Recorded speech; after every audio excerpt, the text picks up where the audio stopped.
Et vous, quand votre train vous quitte déjà, vous êtes déjà parti. Il y a une sorte de double message lorsqu'il s'agit de mariage et de célibat. Cela crée une atmosphère de mécontentement et de manque de satisfaction à l'égard de son état civil. D'un côté, il semble que ceux qui sont mariés souhaiteraient ne pas l'être, et que ceux qui sont célibataires subissent des pressions pour cesser de l'être. Une sorte d'ingratitude se développe à l'égard de l'état dans lequel on se trouve.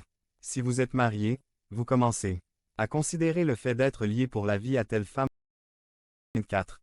P6. Contentement dans les relations. Résumé. Marié ou célibataire, je vivrai content de votre vocation. Par Wilbur Madera Rivas. Le contentement dans les relations. Intro. Ce mois-ci, nous avons parlé de contentement dans la vie quotidienne.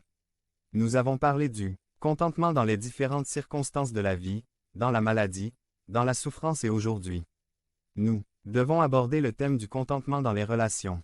Quelle sera la plus grande bénédiction d'être marié ou célibataire? Lequel de ces états apporte la plus grande gloire à Dieu?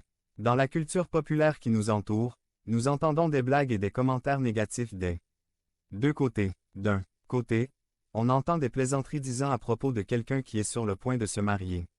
Mais plus sincères condoléances, dites adieu à la vie. En revanche, on entend aussi des blagues faites aux célibataires. Et vous, quand votre train vous quitte déjà, vous êtes déjà parti. Il y a une sorte de double message lorsqu'il s'agit de mariage et de célibat.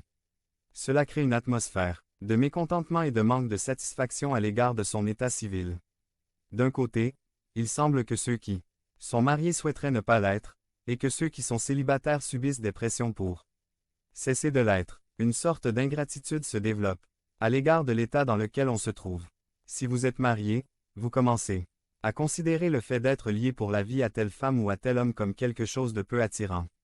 Si vous êtes célibataire, vous commencez à penser que ce qui rendrait votre vie vraiment heureuse serait d'avoir une personne à vos côtés. Vous commencez à désirer ce que vous n'avez pas ou ne devriez pas.